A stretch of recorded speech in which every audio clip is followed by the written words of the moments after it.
family is about blood relations, but more than that, it is trust, love, feeling of togetherness, satisfaction, and comfort with each other that really constitute the word family. What it is to be together in the happy times and also to give each other hopes and support during the hard times. Literally is what the story about. It's a tale of a family of 4 and 2 crewmen on a round the world voyage. During the journey, strong waves hit them and survival became a question. It is also a fine example of how optimism can certainly help to endure direct stress. In July 1976, my wife Mary, son Jonathan 6, daughter Suzanne 7, and I set sail from Plymouth, England to duplicate the round the world voyage made 200 years earlier by Captain James Cook. For the longest time, Mary and I, a 37-year-old businessman, had dreamt of sailing in the wake of the famous explorer. And for the past 16 years, we had spent all our leisure time honing our seafaring skills in British waters. Our boat, Wave Walker, a 23-meter, 30-ton wooden-hulled beauty, had been professionally built, and we had spent months fitting it out and testing it in the roughest weather we could find. The first leg of our planned 3-year, 1,05,000 km journey passed pleasantly as we sailed down the west coast of Africa to Cape Town. There, before heading east, we took on 2 crewmen, American Larry Vigil and Swiss Herb Sigler, to help us tackle one of the world's roughest seas, the Southern Indian Ocean. On our second day out of Cape Town, we began to encounter strong gales. For the next few weeks, they blew continuously.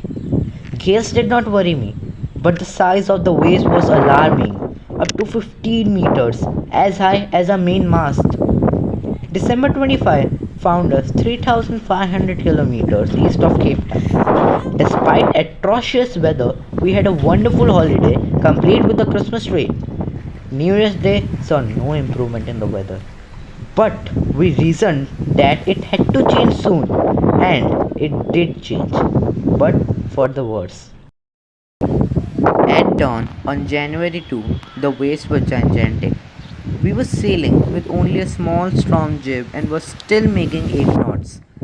As the ship rose to the top of each wave, we could see endless, enormous seas rolling towards us, and the screaming of the wind and spray was painful to the ears. To slow the boat down, we dropped the storm jib and lashed a heavy mooring rope in a loop across the stern. Then we double lashed everything, went through our life raft drill, attached lifelines, donned oilskins and life jackets, and waited. The first indication of an impending disaster came at about 6 p.m. with an ominous silence. The wind dropped and the sky immediately grew dark. Then came a growing roar and an enormous cloud towered aft of the ship. With horror, I realized that it was not a cloud, but a wave like no other I had ever seen. It appeared perfectly vertical and almost twice the height of other waves. For a moment, I thought we might ride over it, but then a tremendous explosion shook the deck. A torrent of white and green water broke over the ship. My head smashed into the wheel, and I was aware of flying overboard and sinking below the waves. I accepted my approaching death, and as I was losing consciousness, I felt quite peaceful. Surprisingly, my head popped out of the water. A few meters away, Wave Walker was near capsizing, her mast almost horizontal. Then a wave hurled her upright. My lifeline jerked taut. I grabbed the guardrails and sailed through the air into the Wave Walker's main boom. Subsequent waves tossed me around the deck like a rag doll. My left ribs cracked, my mouth was filled with blood and broken teeth. Somehow, I found the wheel lined up the stern for the next wave. and hung on. Water, water everywhere. I could feel that the ship had water below, but I dared not abandon the wheel to investigate. Suddenly, the front hatch was thrown open and Mary appeared. We are sinking. The decks are smashed and we are full of water. Take the wheel! I shouted as I scrambled for the hatch. Larry and Herb were pumping like madmen. Broken timbers hung at crazy angles. The whole starboard side bulged inwards. Clothes, crockery, jars, tins, and toys sloshed about in deep water. I half swam, half crawled into the children's cabin. Are you alright? I asked. Yes, but my head hurts a bit. Said Sue, pointing to a big bump above her eyes. I had no time to worry about the bump heads. After finding a hammer, screws, and canvas, I struggled back on deck. With the starboard side bashed open, we were taking water with each wave that broke. If I could make some repairs, we would surely sink. Somehow, I managed to stretch canvas and secure waterproof hatch covers across the gaping holes.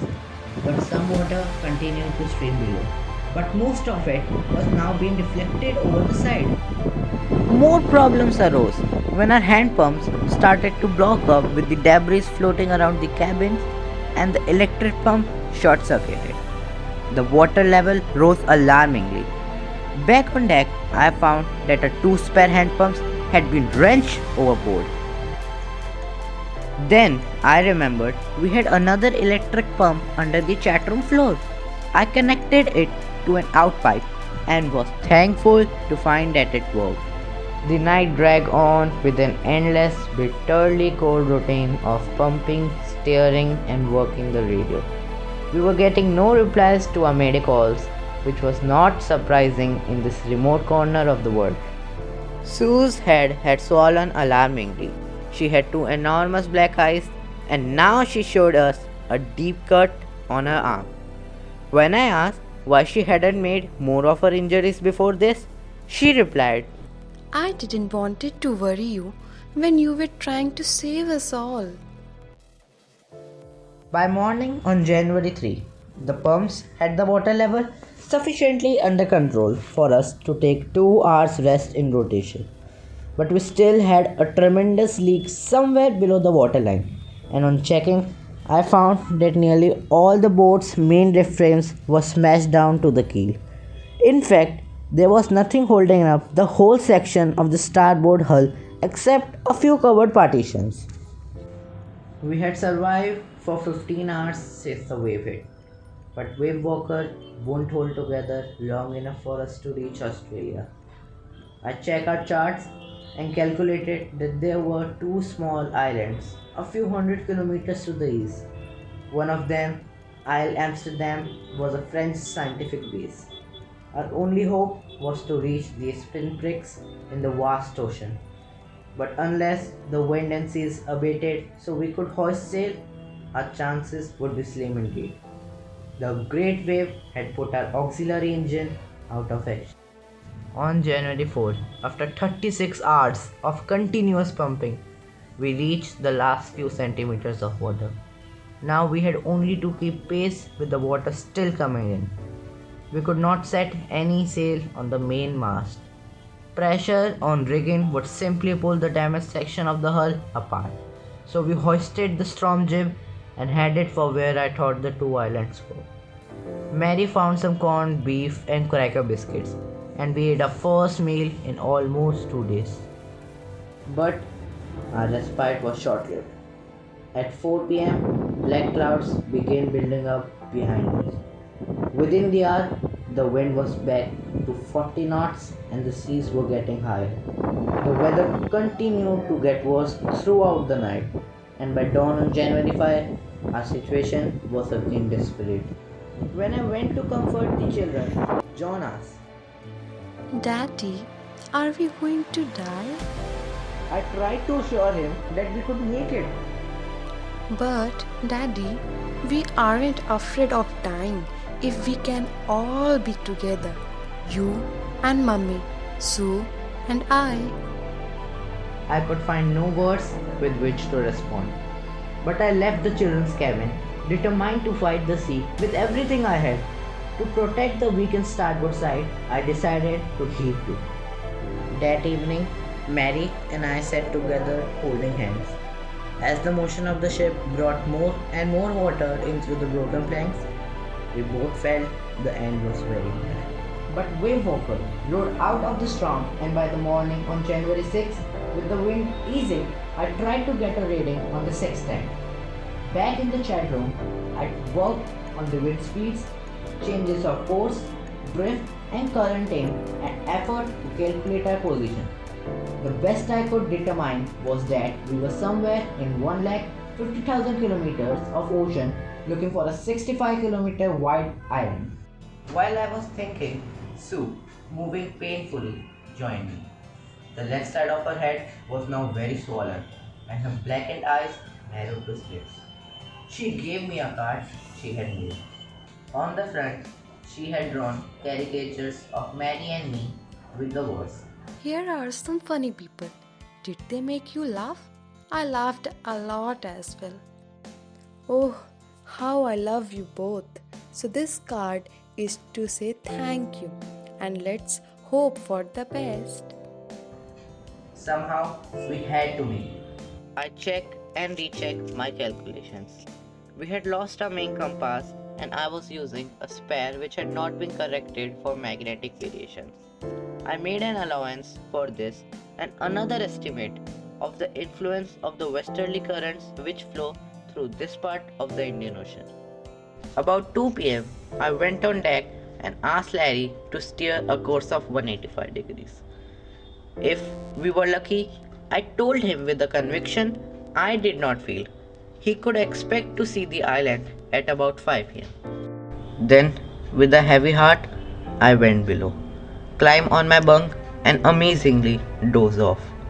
When I woke, it was 6 p.m. and growing dark. I knew we must have missed the island, and with the sail we had left, we couldn't hope to beat back into the westerly winds. At that moment, a tousled head appeared by my bunk. Can I have a hug, Daddy? Jonathan asked. Sue was right behind him. Why am I getting a hug now? I asked.